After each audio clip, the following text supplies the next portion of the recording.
cristiana. Perspectiva bíblica. Traer todo pensamiento cautivo a la obediencia a Cristo, donde Dios es glorificado a través de nuestra fe y obediencia a su llamado sobre nosotros. Y el ejemplo es este universo que funciona porque, dice, por fe entendemos haber sido creados los cielos y la tierra por la palabra de Jehová, por la cual subsisten. Todo el universo es una muestra de obediencia a la palabra de Dios.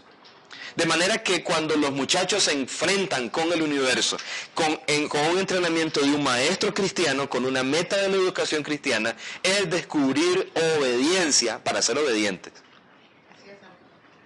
Es una meta totalmente distinta. Vamos a ver cuál es la meta de la educación secular. Dice que es descubrirse a sí mismo, los valores de uno, las potencialidades de uno, y ser equipado en esto en un mundo relativista y subjetivo de experiencia. Y entonces nosotros oiremos a nuestros muchachos responder así: puede ser que para ustedes eso sea verdad, pero para mí no. Esa es tu verdad, pero tu verdad no necesariamente es mi verdad. Y supuestamente hay un valor que se llama tolerancia, que tenemos que aceptar que todas las verdades, por muy disparatadas y anticristianas que sean, merecen respeto. Si eso fuera verdad, esta Biblia no existiera. Así es. Porque las declaraciones de esta Biblia se burlan abiertamente de las verdades que son contrarias a ella. ¿Verdad? Jesús dijo: el que oye mis palabras y las cree, le compararé a un hombre sabio que edifica su casa sobre la roca. La educación secular edifica sobre la arena.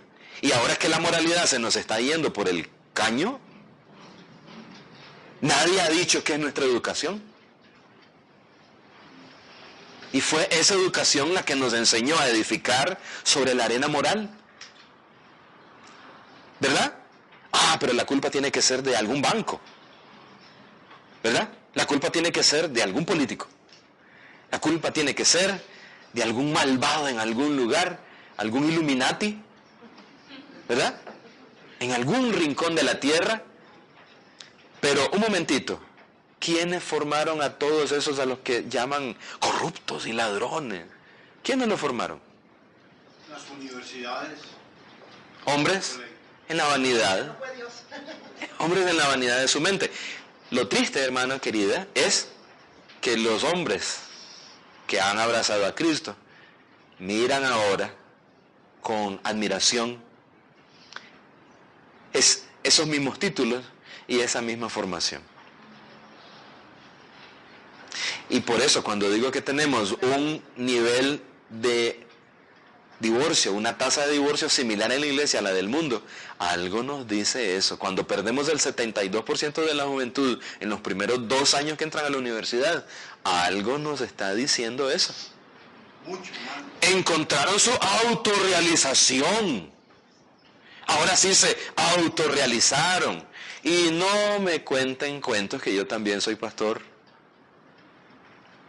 Pastor, es que viera que desde hace algún tiempo me vengo haciendo preguntas. El mismo chiquito que danzaba al frente, la misma chiquita que en el altar llorando dijo que iba a ser fiel a Dios. Es que me he venido haciendo unas preguntas, pastor. Es que me regalaron un libro y le puse atención al código Da Vinci, imagínate el código. Leyó Wikipedia y lo tomó en serio. ¿Me explico? Estos maestros, con este vocabulario, aquí le ayudamos a su niño a autorrealizarse. No, yo no quiero que se autorrealice. Yo quiero que glorifique a Dios y disfrute de Él para siempre. O la frase: el que quiere ser mi discípulo niegue a sí mismo, enseña sobre autorrealización. Por favor, niéguese a sí mismo, es todo lo contrario de ese valor. Pero de alguna manera la educación secular dice: yo te enseñaré a no negarte a ti mismo, sino a afirmarte a ti mismo. ¿Cómo te vas a poner un signo menos a la par tuya en matemáticas, verdad? A volverte, a negarte a ti mismo. ¿Cómo negamos el 6? Pues le ponemos un signo negativo y entonces ya es el +6, está negado. O sea, no te niegues, afírmate. No te afirmes en Dios, afírmate en el hombre. Y una última, que a fin de cuentas no tiene valor. Y una última, mis hermanos, la naturaleza del conocimiento. Me encantaría cubrir todo y darles los detalles y cómo funciona un currículo cristiano y cómo se realiza una clase de ciencias o de biología o de química desde una perspectiva cristiana, porque quizás muchos de nosotros nunca hemos estado en un aula donde se desarrolla ese tipo de trabajo. Y cuando nos hablan de educación cristiana pensamos, alguien enseñando Biblia. Y por cierto, hay que incluirla, pero estoy pensando en la totalidad de la creación, porque la idea es que toda la creación es sujeto de estudio desde una perspectiva cristiana. Y como ya me quedan unos poquitos minutos, los invito a la naturaleza del conocimiento. ¿Qué cosa es el conocimiento? Desde una perspectiva cristiana, todos los hechos son creados por Dios y sujetos a los propósitos de Dios. Eso es para un amén. Significando que son objetivos para ser revelados y entendidos dentro de un marco creacional unificado. De hecho, la palabra universo da por hecho que solo hay una explicación de todo lo que vemos. Pero ahora la idea del multiverso dice, hay muchas explicaciones y todas son verdad dependiendo de cuál te gusta más a ti. Pero se quedan con el vocablo. El vocablo es profundamente influenciado por la teología cristiana. Para que haya un universo tiene que haber un unidios que haya creado todo y que tenga la explicación a todo lo que vemos. Pero el hombre dice, no, se puede explicar de muchas maneras disparatadas. Ahora tenemos la teoría de los multiversos. Hay muchos universos. Y se afirma como si fuera una gran verdad. No hay ninguna prueba, pero es una excelente, tonta idea para seguir evadiendo a Dios. Y con toda la fe humanista se cree que hay otros universos. Así que todos los hechos se entienden dentro de un marco creacional unificado. La verdad y el error se ven en términos de la palabra de Dios. Hay creyentes que no pueden determinar lo que es erróneo porque no conocen su Biblia. Es frecuente que la gente me diga, pastor, dame un consejo sobre esto, estoy orando por esto. La Biblia dice abiertamente que no se haga eso, pero el hermano está orando para que Dios lo guíe a eso que la Biblia dice que no. ¿De dónde sacó la idea que uno puede tener una palabra revelada de un Dios todopoderoso que es ley y sin embargo, si uno ora de cierta manera o si deja caer el billete, puede conseguir que Dios tuerza su ley y le permita a uno, como es tan espiritual y tan santo, entonces pasar por encima de su verdad, porque como es un hijo con privilegios, entonces puede hacer lo que la palabra de Dios dice que no se debe hacer? Entonces, los términos absolutos de verdad y error en la educación cristiana se ven en términos de la palabra de Dios, pero vea lo que significa el conocimiento desde una perspectiva secular. Dice que el conocimiento son hechos en bruto. Cuando digo hechos en bruto son supuestamente hechos sin significado, sin propósito, sin objetivo. Uno de los ateos más influyentes de este momento se llama Richard Dawkins. Él dice que en el universo lo único que hay son átomos chocando y que por casualidad hemos salido nosotros y que son átomos sin mente y que por lo tanto no tenemos ningún propósito y la moralidad no tiene sentido, no hay bien ni mal. Y que estos átomos son sin piedad.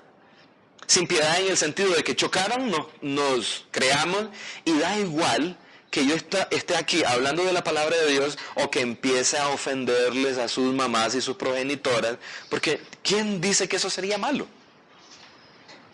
Usted podría llegar a casa hoy y matar a su hijo directamente y no podría ser malo si no hay un Dios que establece una moralidad universal y solamente somos átomos moviéndonos, eliminando a otro montón de átomos. Aunque sean bebé, son solo átomos, ¿no? Y si esos átomos están en el vientre de una mujer, son átomos. Da igual que esté afuera, que esté adentro. Así que no te gustan, autorrealización va para afuera. educación humanista, hechos brutos. Los hechos son independientes, no tienen nada que ver los unos con los otros. Son no interpretados, simplemente, ahí está una estrella, no hay que interpretarla, simplemente tiene una temperatura, tiene una velocidad, tiene una traslación, pero como es un accidente, no hay nada que interpretar, no tiene propósito. Pues se ve interesante, pero no tiene propósito, no va a ninguna parte.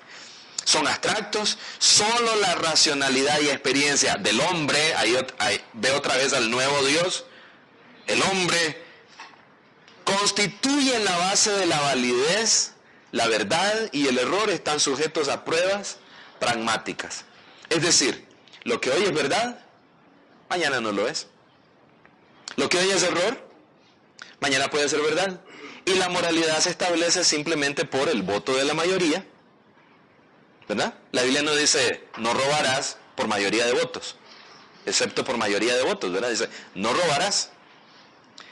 Muchas de las políticas estatales contemporáneas, y ojalá algún día me inviten para hablar de política, es mi otra formación formal, pero no hay forma de legitimar el robo, ni siquiera con la excusa de la redistribución de la riqueza. La Biblia no le ha dado al Estado la función de la redistribución de la riqueza. Así que en una escuela cristiana no enseñamos a los muchachos a poner su esperanza en el Estado para que realice esa función. No hay nada en la Escritura que diga que esa es la función del Estado. Así que nos gustó la parte de verdad y error. Esta es una de las verdades, ¿verdad?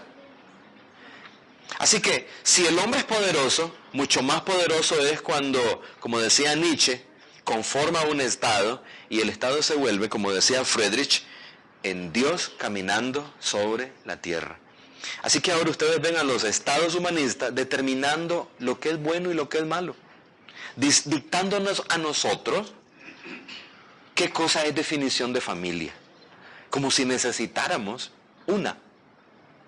¿Me explico? Ahora el Estado se constituye en el garante de la nueva moralidad. Y hasta nos dan permiso de existir como si la iglesia existiera, porque el Estado le dio el permiso de existir. O el Estado fue a la cruz o fue Cristo quien compró la iglesia. Disculpen que hable de este tema, pero es que es una implicación del hecho de la educación cristiana como tal. Si vamos a determinar qué cosa es verdad y error, entonces hay que hacerse la pregunta, ¿qué dice la palabra de Dios sobre este tema? Y cuando entramos al área del Estado, hay que hacerse la misma pregunta, ¿qué dice la Biblia sobre el área del Estado? ¿Da? Muy bien, 2 minutitos según mi reloj. Quiero terminar con lo siguiente. Como pueden ver, la guía cubre algunos puntos como la pedagogía y luego habla de algunas materias específicas. Vaya a su casa, revise cuál debiera ser la perspectiva, por ejemplo, de la economía, de la lectura, de la composición y la gramática. ¿Por qué es que nos interesa hablar bien? ¿Por qué es que nos interesa escribir bien? ¿Por qué es que no podemos usar factores de motivación materialistas? Hijo, tenés que estudiar. ¿Por qué? Porque así es como te van a pagar más y así vas a poder comer, ¿verdad? Se parece mucho al hombre que dijo, comamos y bebamos, que mañana moriremos. ¿Cómo animaría ese padre de esa parábola a su hijo si no de esa manera? ¿Cómo anima un padre a un hijo a los estudios? Hijo, con esto cierro, hijo, vas a aprender a escribir bien por cuanto hay un mensaje que es llamado en la Biblia la perla de gran precio, el Evangelio. Este Evangelio debe ser comunicado de forma hermosa y ordenada. Si vas a aprender a escribir bien, para luego escribir artículos, renegando de tu fe, mejor escribí mal. Para que lo que escribas vaya en consonancia con tu nueva fe. Es una fe torcida, así que da igual que escribas torcido. Vean los poemas de la poesía contemporánea, no tiene sentido, ¿verdad? Cayó el caballo, hizo pum el caballo. Y yo me enamoré por cuanto el agua sonó, hizo pum el caballo. Y queremos llamar a eso literatura. Y hay maestros que llaman a eso redacción creativa. Les dicen a los muchachos que no observen las normas de ortografía. Así que, hijo, si estoy preocupado por tu entrenamiento, tiene que ver por causa de quiénes somos en Dios. Si vas a hablar con claridad, es por causa de un mensaje que hay que comunicar de manera bíblica, lógica, ordenada, convincente y persuasiva. Pero cuando lo que dice son, ¿no? ¿Me explico? ¿Qué tal Pablo escribiendo Efesios?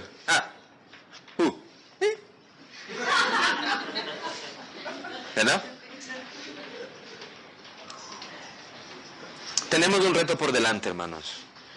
Hemos permitido que los hombres que andan en la vanidad de su mente eduquen nuestra juventud.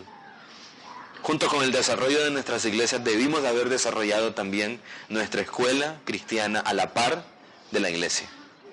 Debimos haber discipulado maestros que pudieran entender la escritura y entender su asignatura de cómo se relaciona la una con la otra y cómo se aplica para la gloria de Dios. Pero nos agarró tarde. Y con el cuento de que la educación es gratuita, nada es gratuita, alguien tiene que pagar. No hay almuerzos gratis. Me encantó lo que dijo el pastor cuando se refirió al libro.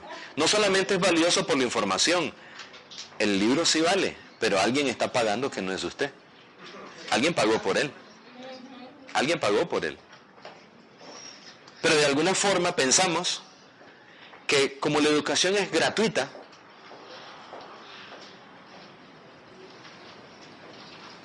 así que eso la hace más peligrosa.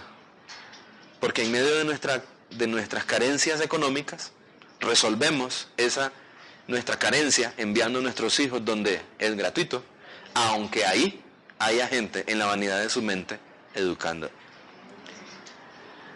Y pagamos caro esa decisión, ¿verdad? Nos salió barato porque era gratuito, pero pagamos caro. Y la iglesia lo pagó todavía más caro. ¿Cómo lo pagó la iglesia más caro? Porque esa juventud que debiera sustituir al liderazgo mayor, no lo sustituye. No lo sustituye.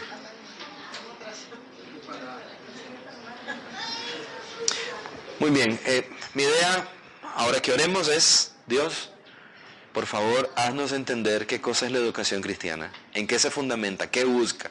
Llévese la guía, repásela, consúltela con su esposo, con su esposa. Si sus hijos son mayorcitos, hable con ellos. Quizá tenga que pedir ayuda en su iglesia y buscar cómo desintoxicarse, ¿verdad? Equiparse para eso. Oremos. Señor, una vez más, tú tienes toda autoridad en el cielo y en la tierra. Y eso incluye la educación. No hay ningún área de la vida que se pueda entender de espaldas a ti. Pero Señor, creímos la mentira de la neutralidad y pensamos que como no era tan peligroso y como solo les iban a enseñar a leer y a sumar y a restar, colocamos a nuestros hijos en las manos de quienes no te aman, y no solo no te aman, sino que te odian, porque creen en una ley contraria a la ley tuya. Y les creímos, y hemos pagado un precio carísimo por eso. Creímos a las doctrinas pedagógicas de los hombres. Los incorporamos a nuestros currículum de escuelas dominicales. Y el precio que hemos pagado es también muy alto. La nueva generación parece que tiene que ser mantenida como con vida artificial. Tenemos que ofrecerle algún juego semana a semana porque si no, se van a ir. Porque creímos en las doctrinas pedagógicas y psicológicas del humanismo y caímos en esa trampa y dejamos de discipularlos. Y como dejamos de discipularlos nosotros, el mundo los tomó y les enseñó una doctrina contraria a la tuya. Señor, te pido por estos padres que están aquí, por estos pastores también, para que en tu gracia nos muestre, Señor, la dinámica de la educación cristiana y cómo es posible interpretar toda la realidad y todas las asignaturas desde una cosmovisión o perspectiva cristiana. Señor, que mis hermanos sean movidos a explorar este campo, explorar a profundidad la guía. Nos hemos reído esta noche, no era el propósito principal, porque debajo de esa risa hay un dolor en nuestro corazón que no puede ser tapado simplemente con el triunfalismo de una iglesia grande, sino la necesidad de ver las futuras generaciones de cristianos creciendo en santidad, en justicia y en compromiso delante de ti, Señor, sin que tengamos que usar carnadas humanistas y mundanas para alimentarles y cuidarles. Te pedimos delante los unos de los otros, como testigos los unos de los otros, que nos instruyas más en estas cosas. Te lo rogamos en el nombre de Jesús. Amén. Muchas gracias por tu tiempo.